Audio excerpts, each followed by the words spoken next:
Hey, Northern Sky fans, it's Jeff coming to you from Fort Worth, Texas, where Charles and I escaped from Wisconsin winter. One of the things I planned on doing when we first got down here, there's Charles in the background, he comes with the place.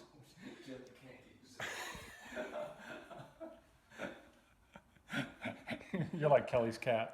That's called, they have a new expression, Zoom bombing. Zoom bombing, yeah, exactly. So Charles quickly rushed out of that shot. At any rate, there's my piano, which I intended to get tuned when we got down here, but that fell by the wayside. So I'm going to play an out-of-tune piano, and that's just the way it is. At any rate, by the way, this piano has traveled all over this country with me. I purchased this thing. It's an old Wurlitzer console, nothing special, but I purchased it when I was in junior high with my lawn mowing money. I saved it up for many summers and got a piano from a woman in Madison who was selling it through the newspaper back then. And it stayed at my parents' house when I went away to college and grad school. But when I moved to New York City and lived in Manhattan, my mom and dad packed this piano up in the back of their white minivan and hauled it across the country into Manhattan. And we schlepped it up the stoop into our first floor apartment there. And then a few years later, I moved over to Riverside and had to have the piano schlepped over there and hauled up a 5-floor walk-up. I was only there about a year before I moved over to the east side of Manhattan to a 6-floor walk-up and had the piano moved up there yet again. And then 10 years later, I think it was, I hired a couple of guys. 2 guys showed up at my 6th-floor walk-up in New York City. And I swear to God, they took the piano and they strapped it to the back of one of the guys. He wasn't a big guy. He was very wiry and obviously strong. And he had this piano on his back and he walked it with the other guy just steadying it as he went down the 6 flights of stairs. At any rate, then to Texas, we moved it into a 2-story walk-up apartment building. And then finally, to its resting place now, which is here at our home a few miles from the apartment. And it's a 1-story. It was easy to get in here. Anyway, this is the Wurlitzer console that I'm going to play for you right now. And this ditty will be slightly familiar. Okay, this is take 2 of the little ditty on the out-of-tune piano. Okay, I think it's 4 now. Possum Trot variation. Okay, take 5. Possum Trot Waltz.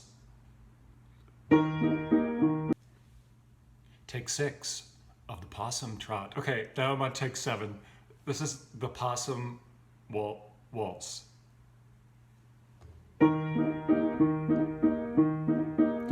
The Possum Waltz, the Possum Waltz. Chopin, the piano man, would call it a valse. Come follow the call of a marsupial, poo-pooing the polka, preferring some schmaltz. Most fauna with a pouch will trot, but old Joe the opossum, he would not stop at 2, which you usually do when vainly parading the Tregegavat.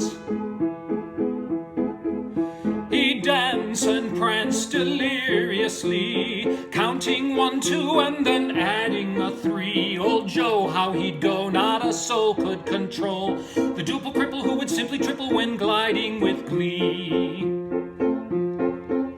His flaunting was flawless, no hiccups or halts. Jeté, pirouette, 18 somersaults. Ladies who'd swoon as he'd bound round the room, barely kept alive, need to be revived with smelling salts.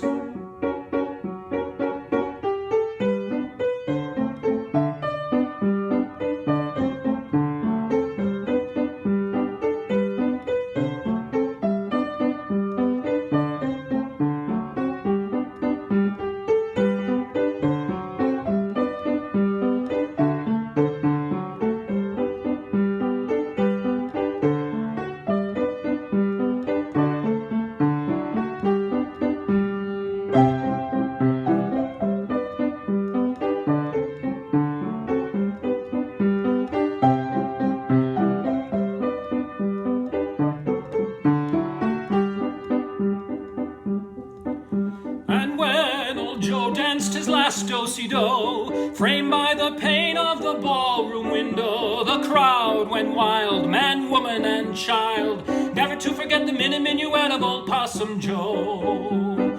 Never to forget the minute minuet of old Possum Joe.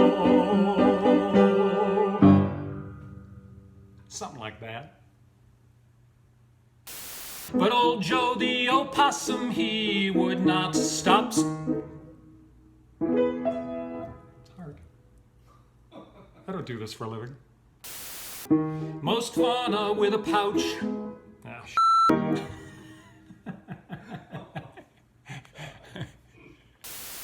ladies who swoon but bound the room.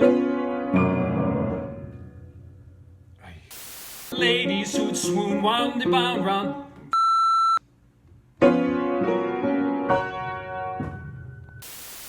I knew I was gonna mess that up. Close. 3/4. I was into the fourth stanza of 5. I don't know anything about doing that. Oh, I'm still recording.